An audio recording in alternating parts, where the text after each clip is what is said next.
Bonjour à tous, dans cette vidéo, nous allons revoir un sujet incontournable à l'examen, le choix entre deux promos. Dans cet exemple, vous travaillez en GMS au rayon fruits et légumes, vous vendez entre autres des fruits de la passion en barquette.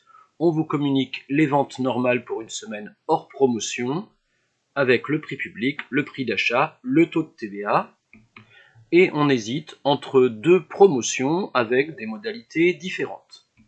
Comment résoudre ce genre de sujet? Toujours un tableau, comme à l'accoutumée, en commençant par les données d'une semaine hors promotion. On a donc le nombre de barquettes vendues en moyenne dans la semaine, quantité pour nous 240, au prix public de 18,99 €. Prix public, attention, veut dire TTC, et ici la TVA est à 5,5, soit pour nous égale 18,99 divisé par 1,055. Donc 18 €, soit un chiffre d'affaires pour une semaine hors promo de 4 320 €. Ce sont des produits qui sont achetés 6,50 la barquette, ce qui fait donc pour 240 un coût d'achat global de 1560 et toujours pour 240 une marge unitaire de 18 moins 6,50, 11,50, soit une marge globale de 2760 €. Je vous conseille de travailler ainsi: un premier tableau pour la semaine hors promotion, un second tableau pour la promotion numéro 1, un autre pour la promotion numéro 2, tous bâtis exactement de la même façon. En regardant bien, en tenant compte des colonnes, quantité, prix unitaire et montant, et des libellés, le chiffre d'affaires, le coût d'achat et la marge, on a à chaque fois 9 cases à compléter.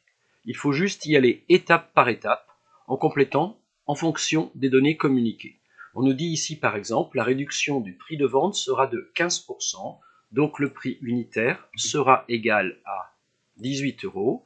Retirer 15% d'un nombre, c'est le multiplier par 0,85. Le nouveau prix passe à 15,30 €. On nous dit aussi qu'on espère une augmentation des ventes en volume de 40%. On peut donc compléter cette case, égale 240 fois, augmenter un nombre de 40%, c'est le multiplier par 1,4, et on obtient cette fois-ci le chiffre d'affaires par multiplication. On peut donc compléter la case des quantités pour l'achat et pour la marge. Un autre renseignement est connu, le prix d'achat va baisser de 5%. Le prix d'achat était de 6,50, diminuer de 5% un nombre, c'est le multiplier par 0,95. On peut ainsi trouver le coût d'achat global. On peut maintenant retrouver la marge par soustraction et la marge globale par multiplication.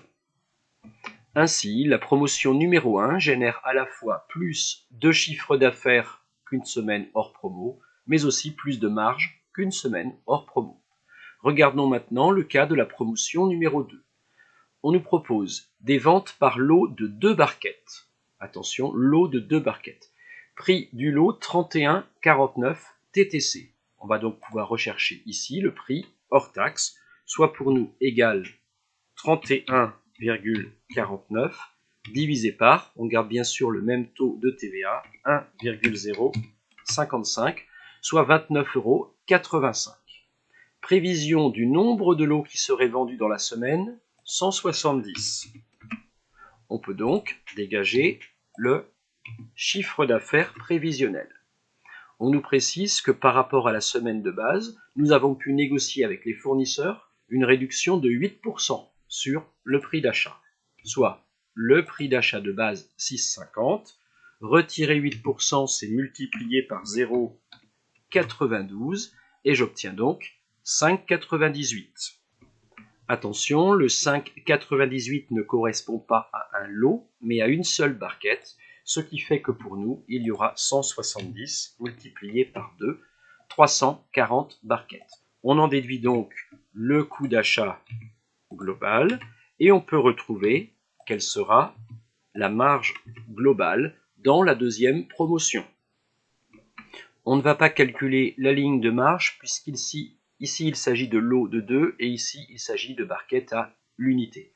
On s'aperçoit que à la fois le chiffre d'affaires et la marge sont eux également supérieurs à la semaine hors promotion.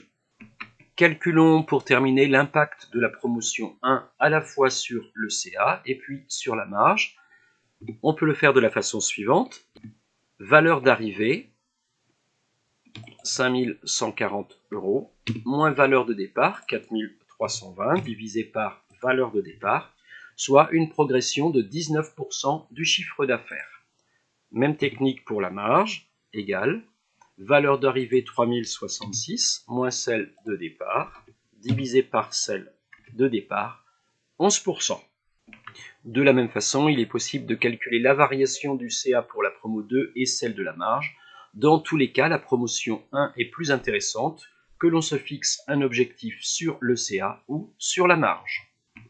Voilà, on est vraiment sur un exercice type incontournable à l'examen du BTS. Attention, la seule bonne façon de le résoudre est de faire d'une part ici un tableau en période hors promotion, et puis un autre tableau, ou bien même deux autres tableaux dans le cas où il y a deux promotions à choisir. En fonctionnant avec ces tableaux à 9 cases, vous n'avez plus en fait qu'à modifier les premiers éléments en fonction simplement des données qui ont varié. Et le reste se trouve en général par déduction.